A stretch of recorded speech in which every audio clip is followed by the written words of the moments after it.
तर्क होता क्या है? तर्क शक्ति जो भगवान ने दी है वो भगवान की भगवत्ता को सिद्ध करने के लिए उपयोग करना चाहिए हमें। अपने निहित स्वार्थ को अगर हम पूर्ण करने के लिए करते हैं ना, तो तर्क धीरे धीरे धीरे करते करते ना वो तर्क नहीं, वो कुतर्क बन जाता है। तो कई लोग कुतर्क करते हैं। एक बार अमोघ कह रहे थे कुतर्क माने कुत्ते का तर्क। एक रामायण का प्रसंग उसमें कह रहे थे कि कुतर्क देते हैं। कुतर्क माने बैड लॉजिक। जैसे कई लोग बिना मतलब का देते हैं लॉजिक, इससे कोई सर पैर नहीं होता, या फिर उससे बात करने का मन नहीं करता। क्या बात करें, इसका लॉजिक ही नहीं है, मतलब कोई प्रॉपर रीज़न नहीं है। वैसे बोला जाएगा कि आज आप हरिनाम संगीत में क्यों नहीं आए, तो उल्टा तर्क देगा, मौसम देख लो कैसा हो रहा है, तो उस मौसम से हरिनाम से क्या लेना देना, इलॉजिकल है ना। हरिनाम संकीर्तन क्यों नहीं आया, बोला कि इजराइल और पैलेस्टीन में लड़ाई बढ़ गई है, तो हमें लगा कि मिसाइल इधर ना गिर जाए। अब ये कोई तर्क हुआ? बोगस तर्क, कुतर्क। आपके पास कोई प्रॉपर रीज़न नहीं है। तो तर्क सत्य को सिद्ध करने के लिए किया जाता है, लॉजिक दिया जाता है सत्य को स्थापित करने के लिए। जैसे तर्कशास्त्रियों में एक बहुत सुंदर तर्कशास्त्री थे विदुर जी। विदुर जी बहुत अच्छे अच्छे तर्क देते थे। विदुर और भीष्म का संवाद बड़ा अच्छा लगता था। भीष्म तर्क देते थे अपने स्वार्थ सिद्धि के लिए, क्योंकि उन्होंने कुछ ऐसा संकल्प ले लिया था कि उनको अब उस गद्दी की रक्षा करनी थी, हस्तिनापुर की गद्दी की रक्षा। तो उस गद्दी के चलते अपने तर्क को देते थे और कहते थे कि किस तरह से वो सही है। लेकिन विदुर जी जो है वो धर्मराज है, वो दंडाधिकारी है, is a god of judgement.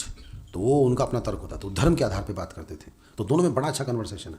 B R. Chopra ने बढ़िया लिखवाया है उसको। दोनों में जब बातें होती थी तो लगता था कि दो मैच्योर लोग आपस में बातें कर रहे हैं। तर्क अच्छा कब लगता है? जब इसको सुने लगता है ये तो सही कह रहा है, जिसको सुने ये भी सही कह रहा है, तब लगता है कि हाँ कुछ बात बन रही है।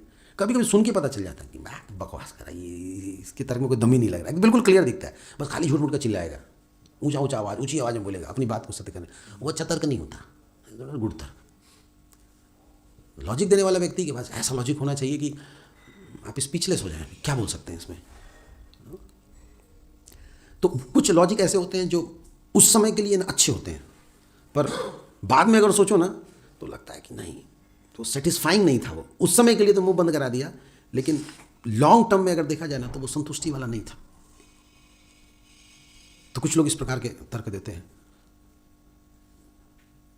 जब तर्क हम भगवान को या भगवान की भगवत्ता को सिद्ध करने के लिए देते हैं और उसमें थोड़ा 19-20 भी होता है, तो भगवान कहते हैं कि योगक्षेम में महामेव घटी बड़ी मैं पूर्ण करूंगा, तुम बस बोलो।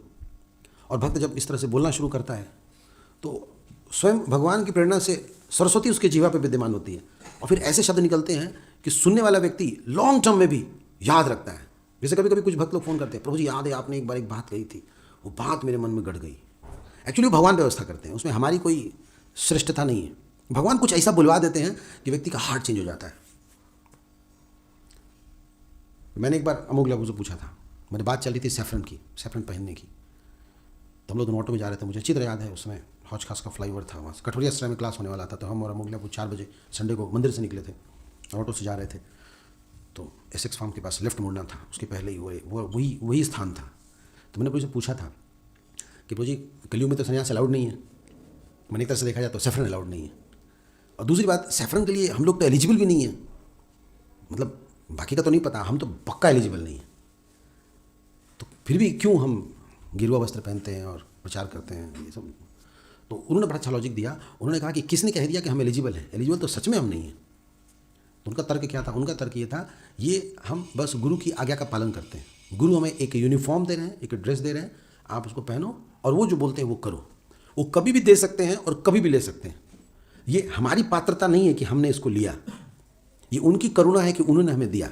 एक होता है हम अपने बल पे हम क्वालिफाई किए और लेते हैं, और एक होता है कि वो हमारे पर करुणा करते हैं और हमारे को देते हैं। अब ये लॉजिक सुन करके ना लगा कि नहीं तो हो सकता है, ठीक है, आई मे नॉट बी एलिजिबल, मैं हो सकता है क्वालिफाई नहीं हूँ, लेकिन अगर उनको हमें लग रहा है तो फिर हम ले सकते हैं। क्योंकि अगर आप इसको काटोगे, इसका मतलब कि गुरु की अवज्ञा करना या फिर उनको साधारण मनुष्य समझना, जो कि एक अपराध है। तो ऐसे लॉजिक्स जब आते हैं तो फिर आदमी इसको पालन करता है, बोलता है नहीं ठीक है ये। तो लॉजिक का मतलब ही है माइंड को सेटिस्फाई करना है, जो मन है ना उसको रीजनिंग देना ताकि वो ये काम करे। जैसे कभी कभी बच्चे बहुत जिद करते हैं कि नहीं मुझे रैकेट चाहिए, जो बैडमिंटन खेलते हैं वो चाहिए। तो घर वाले उनको लॉजिक क्या देते हैं, अगर तुम अच्छे मार्क्स ले आओगे तो 1 नहीं 2 मिलेगा। तब उसका मन थोड़ा शांत होता है, हाँ ठीक है, तो पढ़ता अच्छे से। तो क्योंकि उसके पास अब रीज़न है, उसके पास लॉजिक है, ठीक है मिलेगा वो, लेकिन मेरे को ये काम करना पड़ेगा, तो लॉजिक दे करके